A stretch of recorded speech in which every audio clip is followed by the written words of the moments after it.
ito po, maggagawa tayo ng chicken lollipop ngayon. Ayan, nahiwa ko na siya. Into paste. Chicken wings pala yung ginagamit dapat sa pag ano ng chicken lollipop. Pero kailangan dapat malinis ang kamay, then nakahugas na siya. Kaya mamaya, hugasan ulit bago ibabad. Mamaya. Tapos tatanggalin natin sa buto.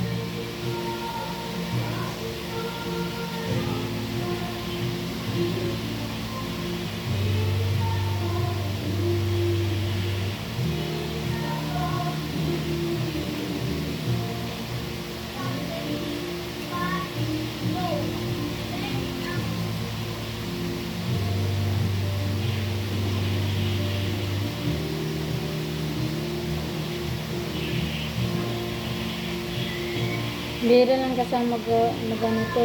Kaya medyo hirap ako mag-adjust pag chicken lollipop. Request kasi ng bata namin dito eh. Kung chicken lollipop to. Kaya kumid lang to. Hindi siya masyadong maraming ingredients.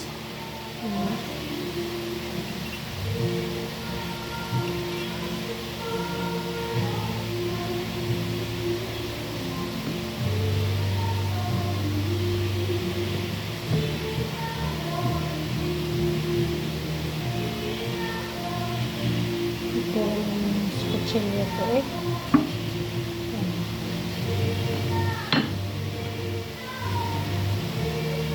Tatanggalin natin ngayon yung isang buto kasi dalawa siya eh. Isang buto lang ito pero.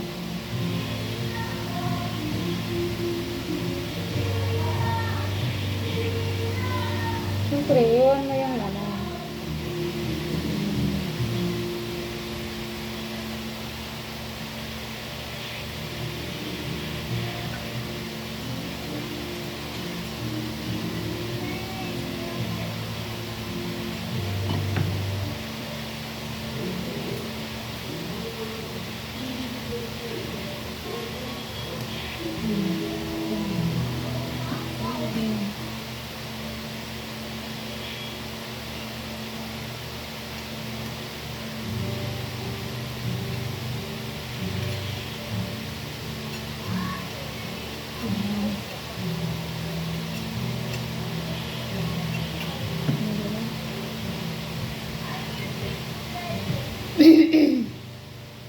Tapos ito, kailangan yung galong laman.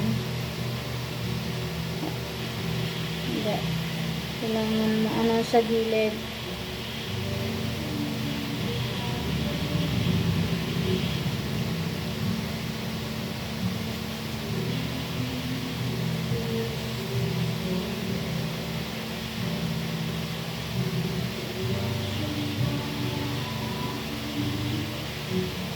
Yung manok na nabili ko, bakit parang may dugo?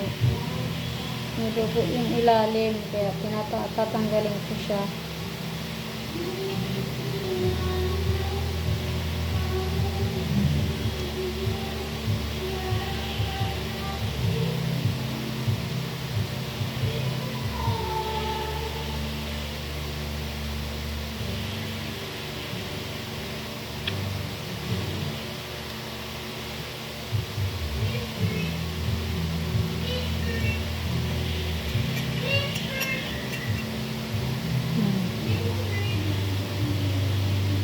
Homemade lang naman to.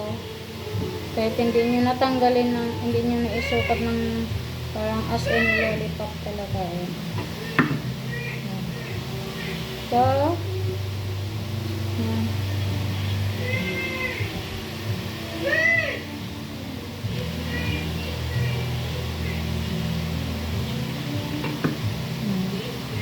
ngayon, hugasan muna natin bago ibabad.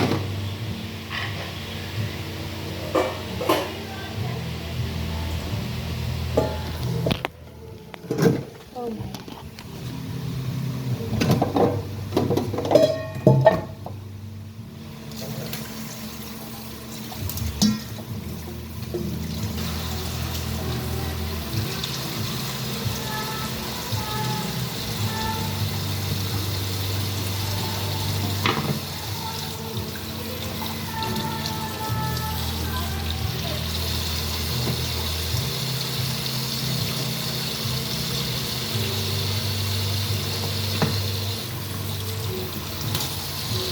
Tapos, papakuloyin.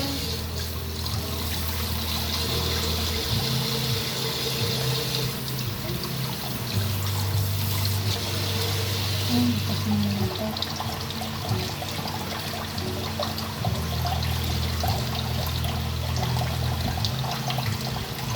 Totally nakahugas na to eh. Gusto ko lang hugasan ulit. Bago ko siya hiwain, nakahugas na talaga siya.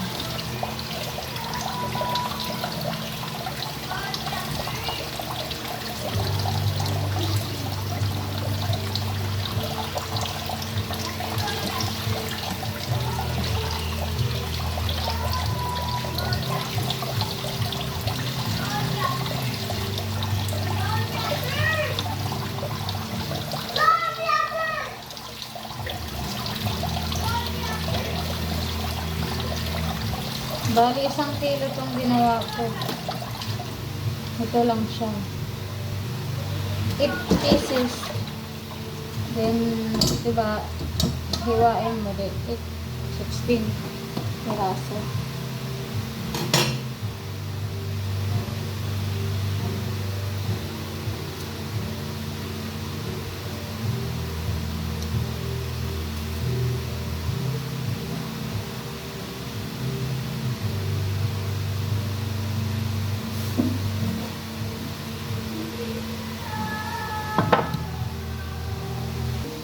So guys, gagawa tayo ng panimpla niya.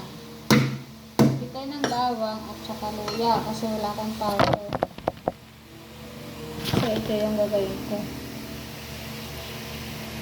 Pipinuhin ko siya. Gamit tayo ng almiris.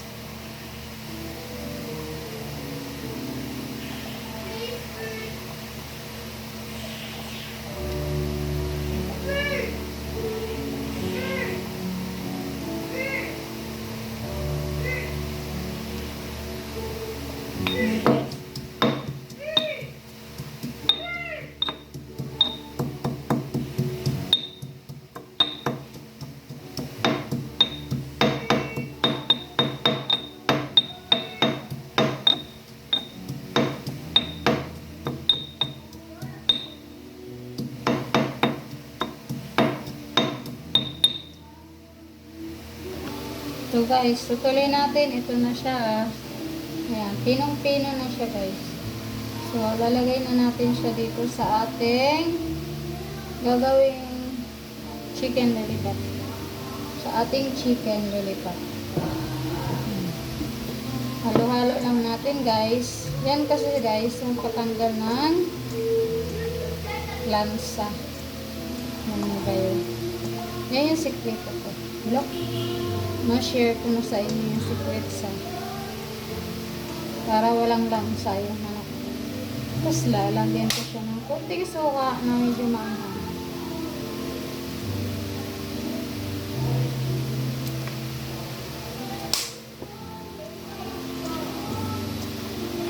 Para masarap. Tapos asin. Yan.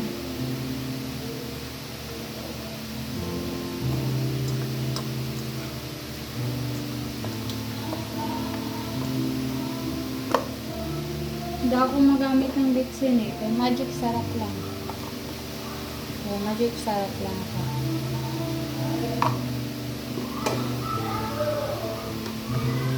Tapos, konting tuyo.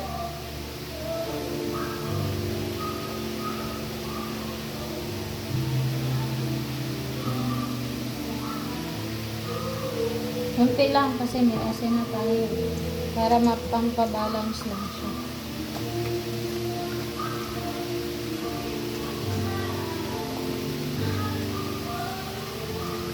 Yun lang po yung aking ingredients. Thank you. Hope you like my video.